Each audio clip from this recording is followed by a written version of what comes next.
So, an installment loan is probably something most of you are going to get into within the next few years. I think I had my first loan by the time I was 20, I think, when I bought my first vehicle, first new vehicle anyway. But you can get an installment loan on used vehicles just depending on where you purchase them.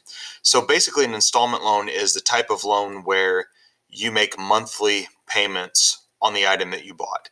It doesn't have to be for a vehicle, but that just seems to be the most common one that most of you would be facing within the near future. An installment loan is also similar to like a mortgage payment you would make on a house, or if you bought, say, an appliance for your house or apartment. So, an installment loan, you make equal payments every single month over a specified term of the loan. Now, since you make your payments monthly, the term of the loan is usually listed on a monthly basis. Like it'll say a 48-month loan instead of a 4-year loan, or a 70-month loan, things like that. So you won't see like a 3-year loan, you'll see a 36-month loan. When you purchase an item on an installment plan, you usually have to make some sort of down payment. Not always. A lot of places will give you like a deferred interest for a certain window of time where you, anyway. Um, but the idea is what we're going to be looking at today is how much we actually have to borrow dependent on how we make our down payment. Down payments can kind of come in one of two ways. They can either just be a cash dollar amount that you put down on an item or a percentage of the overall price. Now, the dollar amounts are going to be really easy to calculate. If we bought a $500 item and we made a $100 down payment, we're financing $400. The ones where you have to calculate the percentage are the ones where we're going to have to spend just a little bit more time.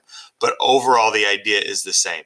What we're trying to calculate today is how much are we actually having to finance. Okay, so the percentage calculation, we've done this a whole bunch, it seems, this year. You're simply going to take whatever your price of your item is times the percentage of your down payment. So a 10% down payment or 20% down payment, whatever. To calculate the amount financed, you're going to take the price of the item and subtract off the dollar amount of your down payment, not the percentage. So if you're given a dollar amount for a down payment, just subtract it off, you're done. If you're given a percentage of a down payment, you have to calculate the dollar amount and then subtract it off. Either way, the last step is the same. So we're just going to do a couple of examples here just to kind of make sure that we're all on the same page. So Trudy's buying some gym equipment for $1,399. She makes a $199 down payment, and she has to finance the remainder. That means she's going to borrow a certain dollar amount, but she doesn't have to borrow the whole $1,399 because she has a little bit of cash saved up. So what we're going to do is take the full price of the items and subtract off the down payment. That means that she is going to have to finance or borrow $1,200. That's it. That's all there is to it. All right, Melina purchases season tickets to a concert venue for $1,999.99. The down payment is $199.99.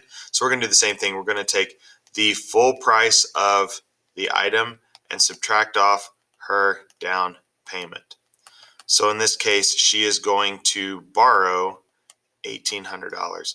I think that seems a little frivolous to finance concert tickets, but I'm not this lady. All right, these next two, the down payment is listed as a percentage, so that means you're going to have to calculate the down payment before you can subtract it off. So we've got buying a piano here for $1,140, but we're putting down a 20% down payment. So 0.20,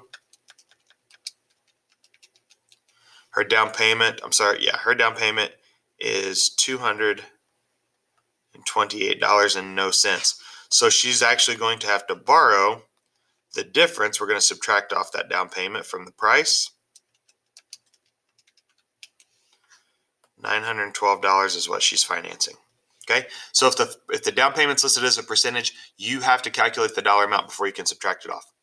All right, last one. Antonio's purchasing an antique, $1,360 cash, but he's making a 25% down payment.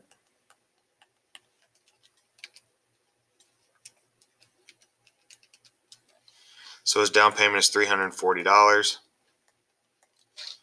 So the cash price minus the down payment, he is financing $1,020.